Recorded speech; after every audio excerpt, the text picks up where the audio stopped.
네, 반갑습니다. 2월 7일 오늘 브리핑 시작하도록 하겠습니다. 미증시부터 빠르게 짚고 넘어가도록 하겠습니다. 미증시 같은 경우에는 금이 상승 마감을 했습니다. 결론적으로. 근데 그 안에 주요 이슈들을 살펴보자면 420억 달러 규모의 10년물 국채 경매를 앞두고 채권 시장이 반등하는 부분을 보여줬고요. 그리고 중요한 건 3년물 국채 경매 결과는 시장에 받아들이는 게 어땠냐 했을 때 연준 의원들의 발언을 무시하는 행보가 보여졌지 않나라는 생각이 듭니다. 그래서 이렇게 국채 금리적인 부분이 반등하는데 증시는 어땠냐 했을 때는 증시는 거의 크게 반응이 있었다라고 보기는 없고 변동성만 좀 강했다라고 해석이 가능합니다. 근데 S&P 500 지수는 소폭 상승하는 부분을 보여줬는데 주요 기업들 발표건들을 보자면 팔란티어 같은 경우에는 4분기 실적 발표 이후에 31%의 급등을 보여줬고요. 그다음에 커뮤니티 뱅코프는 22%의 급락을 보였습니다. 그래서 시장의 혼조세가 강했다.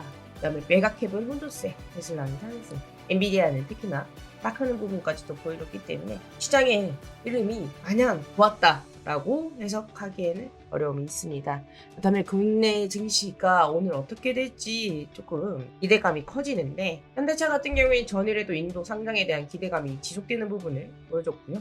그래서 오늘 또한 그 기대감이 지속이 되겠다라는 그런 기대감이 있죠. 뭐냐 했을 때는 그겁니다. 전일 G에서 상승하는 부분들이 또 괜찮게 보여지는 자동차 PBR 관련주 이렇게 부각되는 것들이 있다 보니까 괜찮게 보여졌다. 계속 제가 저 PBR만 말을 하다 보니까 여러분들이 저 PBR이 뭐 지주사만 계속 말하냐 이렇게 해석을 하시는데 아닙니다. 저 PBR에서는 자동차 항목에 들어가고 화학도 들어가고 당연히 반도체도 들어갈 수밖에 없겠죠. 전에 특히나 이재용 대한 발언들이 있었기 때문에 저 PBR로 부각이 강할 수도 있다라고 해서 말씀을 드렸고, 그 다음에 엔비디아로 인해서 그 흐름의 부각으로 인해 반도체가 전에 같이 상승하는 부분들 이런 것들이 있었죠. 그래서 이 저 PBR에 너무 많은 것들이 엮여 있다 보니까 여러분들이 너무 포괄성에 의해 혼돈이 오실 수가 있는데 하지만 어쩔 수 없습니다. 이 저 PBR 안에는 금융도 당연히 들어가고요, 자동차, 반도체도 들어갈 수 있죠. 그리고 지수산도 당연한 거고, 이런 것들이 들어가는 거는 당연한 것들입니다. 이 안에 수혜주를 찾아나가는 건데, 한 가지의 시각에 매몰되어서 본다는 것은 결코 좋을 수는 없다. 이렇게 말씀을 드리고 싶고, 그 다음에 지금 저 PBR 정책주랑 그 다음에 저출산 정책주들이 또 계속 나오고 있죠. 그래서 이 저출산 정책들도 여러분들이 계속 체크를 하시면서 지켜봐 주셨으면 좋겠습니다. 삼성출판사나 아가방 커퍼니 지금 너무 많은 종목들이 저출산에서도 반짝반짝하는 부분들이 보이는데 그게 좀 가볍게 풀어드리자면 삼성출판사를 좀 보고 싶습니다. 반짝이는 거에 약간 대명사처럼 많이 움직였죠. 삼성출판사 시가가 3.97% 갭을 띄어서 시작을 했고 고가가 18.85%, 그 다음에 종가가 2.38%. 그러면 변동성을 크게 보여줬는데 얘 말고 또 교육주들 애니능률까지도 같이 움직였지 않습니까? 이런 종목들이 그냥 움직이지 않는다. 근데 보시면 더럽죠? 더러운 거 말할 때 기분이 갑자기 확 상해버리네. 또 이 시가가 7% 갭을 띄어 시작했고요. 그 다음에 고가가 9%, 그 다음에 저가가 마이너스 8%, 근데 종가도 마이너스 8%에서 끝났습니다. 그렇기 때문에 이 변동성 폭 자체가 7%, 마이너스 8%였기 때문에 거의 15% 이상의 변동성을 보여줬다. 어제 하루만. 근데 그 변동성이 전부 다 그냥 장대 운봉이야. 그냥 최악이죠. 그래서 이 장대 운봉의 길이가 마이너스 15%라고 인정을 하셔야 됩니다. 이렇게 저출산 관련주들은 너무 오랫동안 반짝반짝을 하다 보니까 이 종목들의 흐름이 더럽더라. 한마디로 이 양봉을 띄면 뭐합니까? 이 양봉에 전부 다 달려있는 게 뭐냐? 꽉 채운 양봉이 아니야. 윗꼬리. 그리고 나서 장대 운봉. 양봉은 쌔쌔비처럼 있다가 음봉은 아주 대물입니다. 크게 음봉, 장대 음봉 3, 4 연속 음봉 때려버리고 올라갈 때는 양봉을 연속으로 띄운다 한데 쌔쌔비처럼 띄우고 이러니까 이 주가의 흐름을 쳐다보기가 싫은 겁니다. 근데 또 봐야죠. 그래서 NA능률 같은 경우에는 좀 더럽다.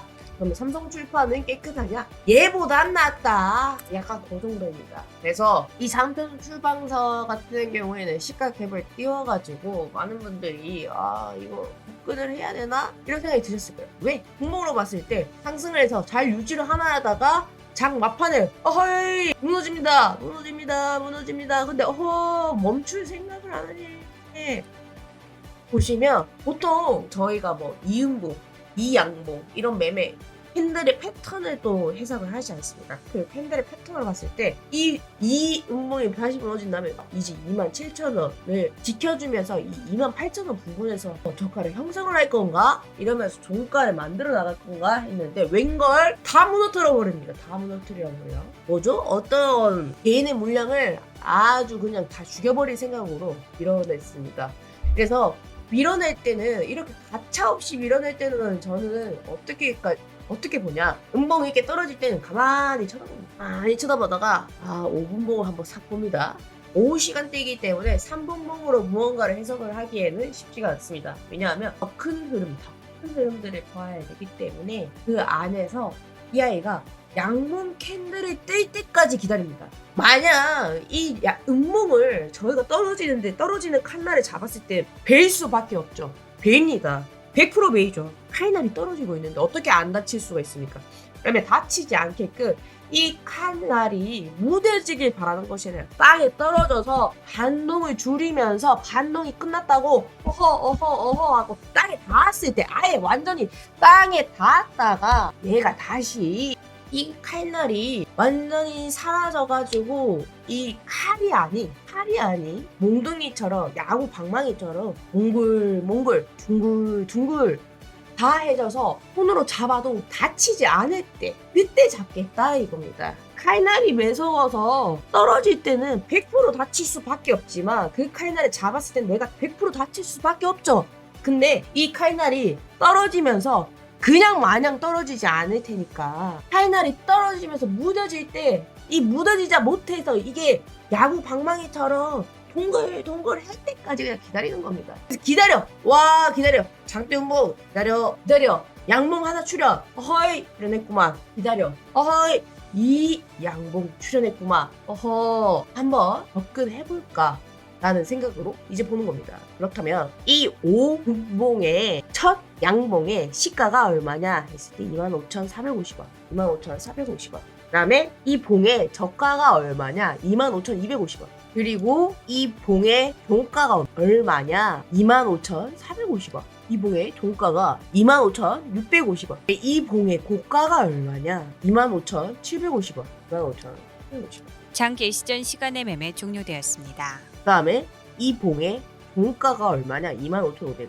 제가 그 양봉에 보이실까요? 이 두 개의 양봉에 시가, 고가, 저가, 고가, 종가를 막 다 그어버립니다. 싹 그어버려요. 이 봉의 종가가 25,650원 그런 것 같았는데 없네요. 그러면 이 봉들을 전부 다 살펴서 저는 시가 첫 번째 봉의 시가 위치를 한번 매수 구간을 잡고 그 다음에 이 봉의 저가를 2차 매수 구간으로 잡고 분할 매수로 접근을 하면서 하지만 최고 위로 언제든 점핑에 대한 부분도 있기 때문에 그 다음에 이 봉의 종가 시가 저가 종가 첫 봉의 시가 저가 종가가 25,500원 이 가격대를 저는 매수 포인트로 잡겠다 이겁니다. 이렇게 매수 포인트로 잡아서 종가를 이것도 꽂는데 이 첫 번째 봉만 그러면 신경 쓰나요? 아니요. 하지만 지금 현재 이 패턴에서는 이 봉의 흐름으로 나왔다. 이 안에서의 저는 결정을 했을 때는 이 봉의 시가, 종가, 저가, 고가 이런 부분들을 저는 그냥 넘기지 않는다. 과시하지 않는다. 발시하지 않는다. 이걸 말씀드리고 싶은 겁니다.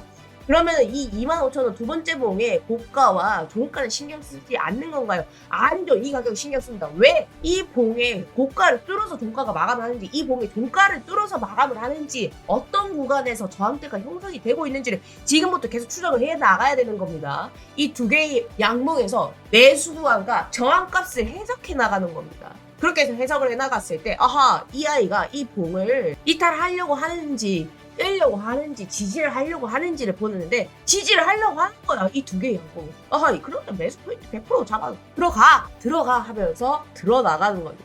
천천히 내가 실어도 되는 V존을 그랬을 때 이 25,500원을 저는 매수 포인트로 잡겠다라고 말씀드렸다시피 25,500원에서 매수를 해서 그냥 먹는다 하면 1.5% 누가 봤을 때는 씁쓸이 같은 수익 맞습니다. 하지만 이 25,500원에서 만족을 하고 종가에서 첫 번째로는 반 털고 나온다. 왜? 일단은 무조건 데일리를 넘기기에는 지금 현재 설을 앞두고 좋지가 않아. 그러니까 일단 털어. 비중을 50%를 털든 70%를 털든 최대한 적은 비중으로 그냥 이 정도만 만족하고 나옵니다. 1차로. 종가를 앞두고 있으니까 무조건 기회를 보는 것이 아니라 무조건 잡아나가는 것이 아니라 털고 다음 종목 잡아도 다시 잡아도 되기 때문에 기회라는 것을 최대한 확보하는 것이 중요한 거지 이 종목을 질질 끌면서 내가 최대의 수익을 잡는 것이 중요한 것이 아닙니다. 그래서 이때 털 수 있으면 100 베스트. 하지만 못 털을 때도 난 종가에 털겠다 이겁니다. 그럼 종가에 털면 얼마냐 했을 때 1%. 그래 1% 수익이 누군가는 잘 클 수 있지만 땡큐다 하고서는 털고 나올 겁니다. 털고 나오고 나서 오늘 흐름을 또 한번 지켜보겠죠. 그러면 저는 이 삼성풀판사를 한번 지켜보도록 하겠습니다. 그래서 시외를 봤어요. 아무 특별한 들이 없었기 때문에 시외 같은 경우에는 마이너스 0.58%로 마감을 했어요. 그러면 이 정도를 뭐 기대감을 가질 수 있냐 아니면 뭐 큰 폭의 하락을 볼 거냐 이럴 수 있는 판단의 영역이 아니기 때문에 보지 않겠습니다. 이렇게 여러분들이 이해를 해주셨으면 좋겠고 여기 이 삼성출판사를 저는 맥스 포인트 이렇게 잡는다. 그러면 저가는 어떻게 잡냐? 이 저가를 잡아야지. 어떤 저가? 이렇게 잡았을 때는 수익 또한 작으면 손절 라인도 작게 잡습니다. 그러면 얼마냐 했어요. 2시 15분 이 저가 이 25,200원을 지지를 했다라고 생각하고 이 두 개의 양봉을 유의미하게 또 보는 건데 이 25,200원을 깨고 이 아이가 25,000원 뚫으려 해. 그러면 어떻게 손절해야지. 맞지 않습니까? 그래야 이 손익비가 맞는 거죠. 그렇게 해서 캔들 매매법으로 봤을 때는 그렇게 해서 접근을 한다라고 여러분들에게 말씀을 드리고 싶어요. 이렇게 말씀을 드립니다. 그 다음에 진짜 추천하고 싶은 종목은 이게 아니라 동아기업 빠르게 설명해 드리도록 하겠습니다. 동아기업은 보시면 아시겠지만 제가 좋아할 수 있는 그런 종목이 절대 될 수가 없습니다. 절대 될 수 없는 이유는 무엇이냐? 이 아이가 이전에 거래량을 뛰어넘은 고가도 아니야. 그리고 증거금 100%야. 증거금 100%는 무엇이다? 신용미수가 써지지 않는다. 그렇다면 어떻게 되냐? 트레이더들이 현금 확보의 심리가 점점 큰 종목이다. 왜? 많은 기회를 잡을 수가 없으니까. 그렇다면 이 동아기업 같은 경우에는 잡아나간다면 어떻게 잡아나가야 돼? 보수적으로 나가야 된다. 그리고 이 동아기업 같은 경우에는 시가가 1조가 넘고요. 그 다음에 가격을 보세요. 이 주가의 가격 또한 되게 의미 있는데 7만세. 그러니까 지금 현재 가격으로 82,000원이죠. 82,000원대의 가격대를 형성하고 있기 때문에 이 가격대에 접근을 하는 거는 소액 투자자들은 또 쉽지 않고 여러 가지가 있기 때문에 무거운 종목은 또 접근하지 않고 약간의 그런 심리들이 들어가는 종목이기 때문에 모두가 좋아하는 종목에는 들어가지 않습니다. 하지만 이렇게 한번 지켜봤으면서 여러분들에게 추천을 드리고자 한다. 이 종목은 어디에서 잡아야 되냐? 라고 했을 때 매수가는 73,200원 그 다음에 지지구간은 7만원 이렇게 그냥 가볍게 잡고 있습니다. 그래서 뭐 2차 매수, 3차 매수 없어요. 그냥 83,000원에 이런 종목은 뭐 비중을 세게 들어갈 수도 없죠. 내 투자금이 뭐 100만 원이 있다 그러면 한 5만 원, 10만 원 넣어서 한번 살짝 봤다가 반복 빠지는 거죠. 그래서 이 동아기업 같은 경우에는 그냥 기회 주면 잡고 안 주면 어쩔 수 없고 그냥 그런 식으로 여러분들이 봤으면 좋겠고 그럼에도 불구하고 이 종목을 추천을 왜 한 거야? 그렇게까지 베스트가 아닌데 라고 하면 그냥 제가 제일 좋아하는 패턴이라고 말씀드리는 흔히 일봉상의 큰 흐름으로 봤을 때 240, 480을 뚫으면서의 큰 장대 양봉을 세웠다라는 게 의미가 있고 그 다음에 이 강하게 박스권이 형성되어 있는 구간을 뚫어준 봉이기 때문에 다시 한번 이 아이가 트라이를 해서 9만원대를 넘고자 하는 그런 시도가 나올까? 하는 그런 기대가 만약에 9만원 넘었을 때는 또 이 아이가 어떻게 새로운 파동을 그려나갈까? 하는 그런 기대감이 있어가지고 여러분들에게 같이 해서 드린다 라고 말씀을 드리고 싶고요. 그러니까 11월 12일인데 이때 11월이 언제냐면 21년이에요. 그때 이후로 쭉 하락 파동을 해서 왕 해서 34,000원까지 빠졌었어요. 그러다가 다시 왕 꿈틀 하면서 일어서서 에헤이 꿈틀 하고 다시 한번 일어서고 아이 꿈틀 쌓아나가 다시 한번 내가 시도를 해보려고 해 무언가를 하는 그런 움직임을 보여줬기 때문에 여러분들 한번 지켜보셨으면 해서 드린다. 마지막 말씀드리겠습니다. 다음에 솔브레인 홀딩스가 두 번째 추천 종목이기 때문에 빠르게 넘어가겠습니다. 이 솔브레인 홀딩스 같은 경우에는 뭐 제가 좋아하는 그냥 이상적인 패턴을 전부 다 그려줬다 라고 말씀을 드리고 싶고요. 제가 좋아하는 이상적인 그 패턴 중에 또 하나는 무엇이냐 하면 신고가의 영역입니다. 이 종목을 주봉으로 봤을 때도 괜찮게 신고가의 영역이었고 뭐 기업 평화 이거 제외하고 하면 21년부터 봤을 때는 AI가 저가도 많이 찍었고 그리고 나서 다시 한번 우상향을 그려줬고 그랬을 때 저가 기준으로 봤을 때는 결과적으로는 상승의 패턴을 그려버렸다. 그렇기 때문에 볼만하다. 지켜볼 가치가 있다. 그래서 여러분들에게 드립니다. 이 솔브레인 홀딩스 같은 경우에는 매수가를 5만원, 그다음에 700원 이렇게 잡고 보고 있고요. 그다음에 지주화 같은 경우에는 47,000원 잡고 보고 있습니다. 네, 저희 그 영상 편집해 주시는 분이 저한테 그런 말을 했습니다. 제발 목표가 좀 알려달라. 근데 저는 내가 좀 확실하게 목표가를 볼만한 종목이 있고 그 데일리 영역에서 2, 3% 뛰게 하는 것까지 내가 굳이 목표가를 알려드려봤자 의도 없다. 안 알려주고 싶다라고 했는데 그래도 알려줄 만한 거는 좀 알려줘야 된다. 아무튼 이 솔브레인 홀딩스 같은 경우에는 목표가를 굳이 제시를 해드린다면 이제 전일이 돼버렸죠. 전일에 55,000원이 목표가입니다. 이 구간을 돌파를 하는지 시도를 저는 볼 예정이고요. 그래서 솔브레인 홀딩스 같은 경우에는 기회를 준다면 잡아볼 계획인 거고 매수가가 5만원이라고 적어놨는데 저는 이 5만원을 깰 때부터 잡아나가겠다 이런 뜻이거든요. 이 5만원을 깰 때부터 근데 그냥 5만원 이렇게 적어요. 다시 한번 말씀드립니다. 5만원이라고 적었지만 이 5만원을 깰 때부터 잡아나가면서 2차 매수 48,800원까지 잡아나가고 이 구간은 47,000원 잡고 보고 있고 목표가는 55,000원을 다시 한번 이전의 고가를 돌파를 하려고 그 시도를 할 때 그러면 자 보세요. 우리 5만원부터 잡았어요. 5만원부터 잡아서 간단 계산해도 55,000원이 겁니다.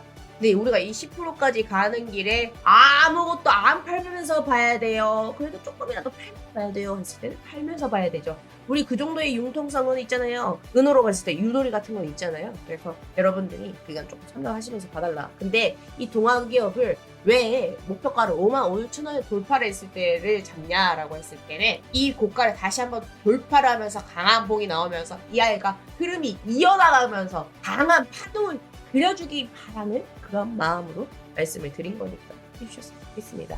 그 다음에 MCNS 그거란 말씀 안 드렸는데 제가 홀딩스, 원익 홀딩스, 무슨 홀딩스 이런 종목들 있죠. 이 홀딩스가 들어가는 것들은 대부분 시가총액이 커봤자이고요. 큰다 한들 유통 비율 자체가 많이 작습니다. 그래서 여러분들이 컨트롤의 영역에서는 조금 다르다, 변동성을 크게 형성을 한다라는 것을 꼭 해석을 해주셨으면 좋겠습니다. 이에 홀딩스 가는 애들은 대부분 유통 비율이 적습니다. 그래서 여러분들이 참고 꼭 변동성에 대한 이해를 하면서 가기를 바랍니다. 그러면 챔CNS 같은 경우에는 이 종목도 품절주에서 그래서 에스테를 하지만 이 봉에 대한 고가를 다시 한번 뚫지 못했었는데 계속 저항을 막고 빠지고 있었는데 이 저항을 뚫어버렸다. 뚫면서 어떻게 했다? 또 양봉을 세워버렸다. 그러면서 이 봉과 이 흐름을 보시면 아시겠지만 자 5일선 일봉상으로 11선을 11선, 61선, 121선, 240선, 480선 뭘 말하고 싶은 거예요? 정배열을 말하고 싶은 거예요. 정배열이다.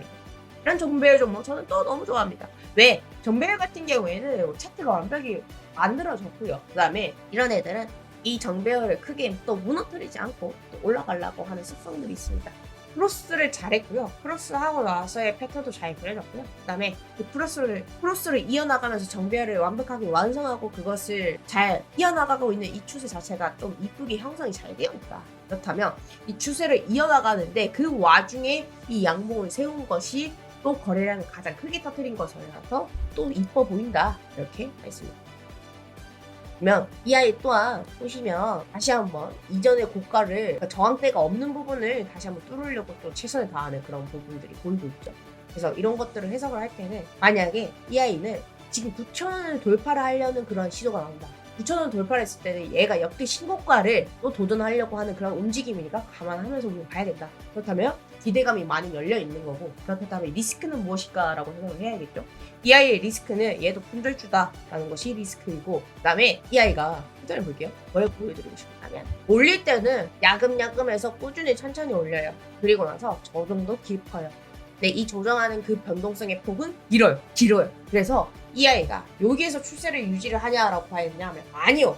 이 아이가 이 길게 이 추세를 유지했던 이 7,500원 이 가격대에 왔을 때가 유의미한 거예요.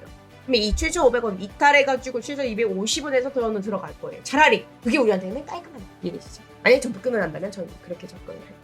라고 말씀드리면서 오늘의 추천은 여기까지만 하겠고요. 그 다음에 엔캠에 대해서 조금 말을 안 할 수가 없는 엔캠을 또 많은 분들이 지켜보고 계시고 이 엔캠 같은 경우에는 이 아이도 뭐 올해 종목이라고 봐도 과언이 아니다라는 생각이 들 정도로 11월 달에 저가 기준으로 보았을 때는 강한 상승세를 70%? 350%를 만들었습니다. 어떤 커뮤니티에서는 투표도 하더라고요. 엔캠이 20만원 뚫을까? 30만원 뚫을까? 약간 이런 거 투표할 때는 그런 거죠. 시장의 대세주다. 에코프로 때도 100만원 돌파를 하냐 마냐로 투표 많이 했었죠. 약간 그런 느낌으로 엔캠에다가 투표라는 그런 시그널들이 많이 보이고 있는데 근데 엔캠 같은 경우에는 에코프로랑 조금 굳이 다른 점이 있냐라고 했을 때는 솔직히 크게 없어요. 근데 이 아이는 그래도 잡을 구간을 좀 잘 주면서 가는 겁니다.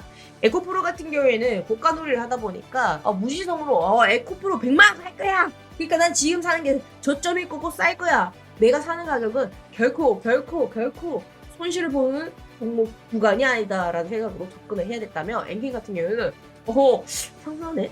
잡아볼까? 하면 기다리면 잡을 구간이 조금 줘요. 그렇기 때문에 무조건 탑승을 하지는 않으시길 바란다. 네? 종목의 상승의 흐름은 당연히 볼 수밖에 없고 이미 좋은 종목을 뭐 더 이상 좋다라는 것은 의미가 없으니까 좋다, 충분히 좋다. 그러면 이 아이가 30만원 돌파를 할까? 그러면 그거는 또 투자자들의 영역이죠. 이 정도의 상승이 났을 때는 개인의 영역이, 개인의 힘이 필요합니다. 그러면 개인의 합심이 어디까지 에코프로처럼 만들려고 들러붙나? 이런 것들이 또 중요하고 그다음에 시장의 전반적인 매수하고자 하는 그런 심리 자체가 부여가 되고 있는 시장인가를 또 해석을 해야 됩니다. 그렇게 해석을 했을 때 괜찮은지 봐주시면서 엔캠을 봐주셨으면 좋겠습니다. 그러면 엔캠을 매수를 어디서 하면 좋을까요? 이런 물음이 나올 것 같아서 솔직히 저는 미쳐서 하고 싶어. 어디까지 미치냐고 하면 13만원 이런 가격에서 하고 싶거든요. 근데 13만원을 매수를 한다는 게 지금 현재 가격에서 봤을 때는 불가능에 가까워 보이지 않습니까? 근데 당연히 언젠간 오르기만 하는 종목이 없기 때문에 떨어질 겁니다. 37% 떨어졌을 때거든요. 근데 이때까지 떨어지면서 여러분들에게 매수를 하지 말라고 해도 하시겠죠. 그래서 엔캠은 저는 계속 이런 저가들을 많이 봅니다. 16만원 이런 거 유의미한 저가거든요. 16만원 이런 저가에서 한번 여러분들이 살짝 하시면서 나아가시길 바라고 무조건 적지 않아도 된다. 이 아이는 기회를 주는 친구다. 이렇게까지만 말씀드리겠습니다. 서연이야 말씀드리고 싶은데요. 서연이야는 지금 맨날 지겹게 강조를 드리고 있기 때문에 여러분들이 뭐 아실 거라고 생각이 들고요. 이 서연이야는 예상해줬던 가격대를 이탈을 해주면서 매수 기회를 줬고요. 매수 기회를 주고 나서 괜찮은 움직임이 시에서 또 나왔다 하면 아마 시가 갭을 띄우지 않을까. 서연이야 같은 경우 지금 실시간 1위네요. 시가 갭을 띄우지 않을까 이런 생각이 드는데 6% 지금 현재 58분 지금 현재 시세 기준으로 봤을 때는 6% 갭을 띄우지 않을까 이런 생각이 드는데 갭을 띄우면서 매수기를 주고 나서의 갭을 옳습니다. 이런 거는 우리가 가볍게 실하게 챙겨나가면서 분할 매도하면서 나가는 거겠죠. 엔캠 같은 경우에는 전에 단기가 예고가 떴다. 그렇기 때문에 아마 기회를 줄 거다라고 말씀드렸는데 기회를 줬고요. 여실히 기회를 줘버렸습니다. 줘버렸지 뭐예요. 하하이.